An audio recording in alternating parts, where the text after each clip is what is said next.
District bureau chief Kashmore Qudratullah Mirani ji report है त Pakistan Peoples Party के मेंबर सिंध असेंबली ए चीफ सरदार मीर आबिद अली खान सुंदराणी जो भा मीर माजिद खान सुंदराणी रज़ा इलाही से लाडाणो करे वियो है। संदस जनाज़े नमाज गोठ दड़े मीर सुंदर खान सुंदराणी में सवे आलिन अखिन से अदा कई वई। जनाज़े नमाज मशहूर बुजुर्ग साईं मोहम्मद शाह जिलानी जिन अदा कराई।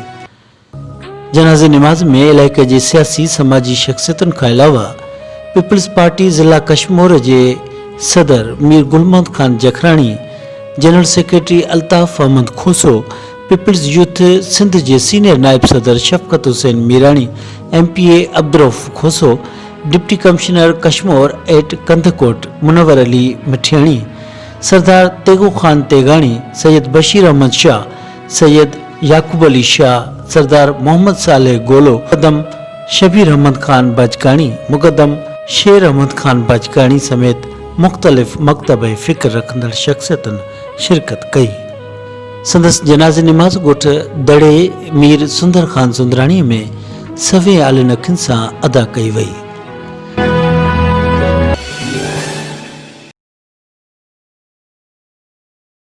District bureau chief Kashmore Qudratullah Mirani ji report है त पाकिस्तान पीपल्स पार्टी के मेंबर सिंध असेंबली ए चीफ सरदार मीर आबिद अली खान सुंदराणी जो भा मीर माजिद खान सुंदराणी रज़ा इलाही से लाडाणो करे वियो है। संदस जनाज़े नमाज गोठ दड़े मीर सुंदर खान सुंदराणी में सवे आलिन अखिन से अदा कई वई।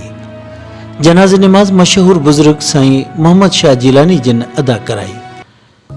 जनाज़े नमाज में इलाके के सियासी समाजी शख्सियतन के अलावा पीपल्स पार्टी जिला कश्मीर के सदर Mir Gulmand Khan Jakhrani, general secretary Altaf Ahmed Khoso, Peoples Youth Sindh के सीनियर नायब सदर Shafqat Hussain Mirani, MPA Abdurrauf Khoso, deputy commissioner Kashmore at Kandhkot Munawar Ali Mathiani, Sardar Tego Khan Tegani, Syed Bashir Ahmed Shah, Syed Yaqoob Ali Shah, Sardar Mohammad Saleh Golo, मुकदम शबीर अहमद खान बजकानी, मुकदम शेर अहमद खान बजकानी समेत मुख्तलिफ मकतब फ़िक्र रखंदड़ शख्सियतन शिरकत कई।